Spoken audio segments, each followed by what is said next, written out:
ଆଉ ଭାଇ ମାନେ ଦେଖିପାରୁଥିବେ ଆମେ ଆସିଛୁ ଆଜି ଭୁବନେଶ୍ୱର ଷ୍ଟେସନ ଦେଖିବା ପାଇଁ। କେତେ ବଡ ୱେଟିଂ ହଲ୍ ପୁରା କରିଛନ୍ତି ଦେଖିପାରୁଥିବେ।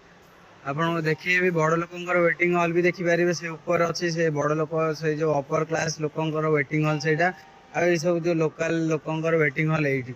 ଦେଖିପାରୁଥିବେ ଲିଫ୍ଟ ଫିଫ୍ଟ ଭାଇ ମାନେ ସବୁ ଆଇଛନ୍ତି। ବାବୁ ଭାଇ ଆଇଛନ୍ତି, ଶ୍ୟାମ ଭାଇ ଆଇଛନ୍ତି। ଏଇ ସବୁ ଲୋକମାନେ ସବୁ ଆମେ ଜଗିଛୁ ଏଇଠି ଅଟୋ ବସିବା ପାଇଁ। ଯିଏ ଅଟୋ ବାଲା ଆସିବ ଯଦି ଯିଏ ଅଟୋ ଦରକାର କାହାକୁ ଯଦି ଆସିବ ଏଇଠିକି ଆମେ ସବୁ ଜଗିଛୁ ଭାଇ ଏଇଠି ଅଟୋ ବାଲା।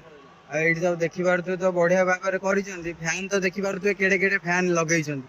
ମାନେ ଏଠି ହାତୀ ଶୋଇଲେ ବି ପବନ ହବ ତାକୁ। ଆହୁରି ଅଧା ଖୋଲା ହେଇନି। ଦେଖିପାରୁଥିବେ ଏଇଟା ବି ଖୋଲା ହେଇନି, ସେଇପଟ ବି ଖୋଲା ହେଇନି। ତିନି ଭାଗରୁ ଦି ଭାଗ ମାତ୍ର ଖୋଲା ହେଇଛି। ଆଉ ଗୋଟେ ଭାଗ ସେଇପଟେ ଖୋଲା ହେଇନି। ଆଉ ଏଇପଟ ଗେଟ୍ ଟା ବି ଖୋଲା ହେଇନି। ଗେଟ୍ ଖୋଲା ହେଇଛି ତଳେ କିନ୍ତୁ ମେନ୍ ଗେଟ୍ ଟା ଖୋଲା ହେଇନି। ଏଇ ସବୁ ଲିଫ୍ଟ ଫିଫ୍ଟ ସବୁ ଚାଲିଲାଣି। ଆଉ ପଚାରି ପାରୁଥିବେ ଲୋକମାନଙ୍କୁ ଭାଇ ଏଇଟା କେମିତି ଲାଗିଲା ଆପଣଙ୍କୁ? କେମିତି ଲାଗିଲା କହୁନାହାନ୍ତି କଣ ହେଲା? କହିବେନି? ଲାଜ କରନି ମ।